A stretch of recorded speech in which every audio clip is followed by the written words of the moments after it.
So let's talk about Merlot. Merlot is the most drinkable wine out there. It is something that if people are looking to start drinking red wine, I always suggest start with Merlot. It is a non-offensive wine. It a lot of times I feel won't wow you, but it also won't offend you. So there's a lot to be said about wine, about Merlot.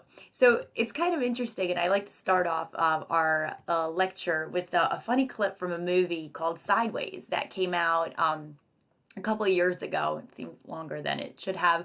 But it has a very, very funny storyline. And the main character of this movie, he actually he hates Merlot. Like, that is he's a big wine drinker, knows everything there is.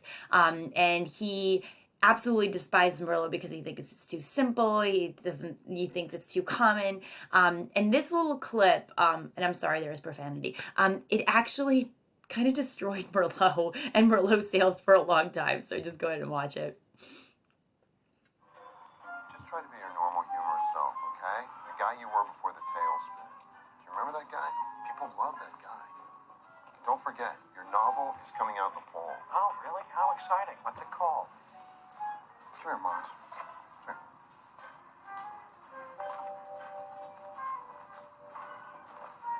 Do not sabotage me. If you want to be a fucking lightweight, then that's your call, but do not sabotage me. Oh, aye, Captain, you got it. And if they want to drink Merlot, we're drinking Merlot. No, if anybody orders Merlot, I'm leaving. I am not drinking any fucking Merlot! Okay, relax, Miles. Jesus, no Merlot. Did you bring your Xanax?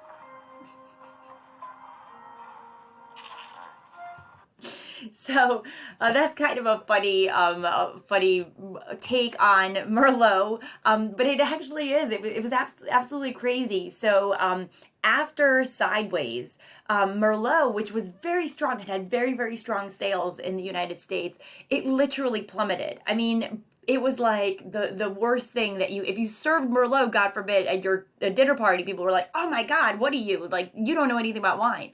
And ironically, so the main character, the wine of preference that he has is actually Pinot Noir because of its complexity, and it's so difficult, and it's so, we'll talk about it in the next Pinot Noir chapter, but those sales soared.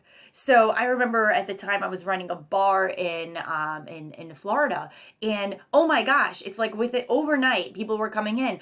Where's your Pinot Noir? Why don't you have more Pinot Noir on your menu? Before, I'm like, nobody knew what Pinot Noir was. It was not even on anybody's radar. But right after this, everybody wanted to talk about it. So poor Merlot, didn't do really well. And it's this is a fun chart about, the sales of Merlot just drastically, dipping down, and Pinot Noir just kind of soaring. So it's kind of interesting how that actually occurred. So as you can see, Merlot definitely has kind of a love-hate relationship with wine drinkers. Some people love it, and some people are just not impressed with it. So one of the things that I do like about Merlot is, as I mentioned, it really satisfies a whole lot of customers. So if you have a table of wine drinkers and they can't really make up their mind over what they want to drink, somebody wants Zinfandel, somebody wants, Merlot, it will satisfy a lot of it. Also, it's quite light, and it can actually a lot of times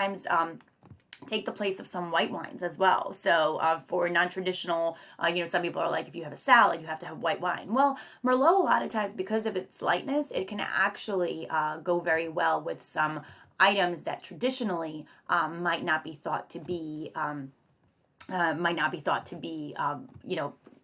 for a red wine. So the grape itself, it's much larger than other varietals. You can see in the picture, the grapes themselves, they're very light in color. So once again, you can start thinking about the color of Merlot, how it's going to be in the glass. And it's big. So there's a large production of it. So that's also why Merlot is on the inexpensive side when it comes to prices in the wine store. You definitely get a lot more juice out of each individual grape. So that is very good. It's a high yielding grape for producers, and they definitely like that. The aromas that you will get, now there is sweetness to it. So if you have somebody who is now thinking a little bit more towards a sweet profile, think of now kind of a sweetness, still a little bit of a tart. So now instead of thinking of just a cherry or a black cherry, think of like it covered in some sweet chocolate. And now you're starting to think a little bit more of the profile when it comes to Merlot. Merlots, they're kind of simple and easy.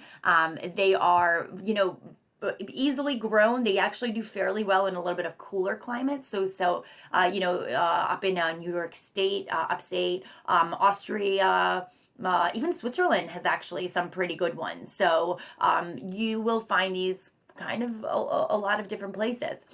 Its home is also in Bordeaux. So if you watch the former video on cabs, you will know that most likely if you're drinking a Bordeaux, you will be getting a blend of Cabernets and possibly Merlot, right? So there you go as far as the French and what they think of it. As far as the appearance, you will get, this is a little bit lighter, okay? So this will absolutely, in the glass, it will fizzle out. Some of them actually almost look pinkish. Here it says ruby. Some of them actually, I think, go into like a purplish, light pinkish hue. Think of something as far as, like I said, almost floral, a little bit sweeter on the wines. I always like to say it's almost like, think about the black fruit that we talked about with Cabernets, but now make it into a jam or a jelly. And now when you taste that, now that is more of like a flavor profile of, let's say, a Merlot. It is not very acidic. It is not something that will like make your mouth pucker up, like, eating a green apple, kind of that bitterness. And there definitely is a sweetness to it.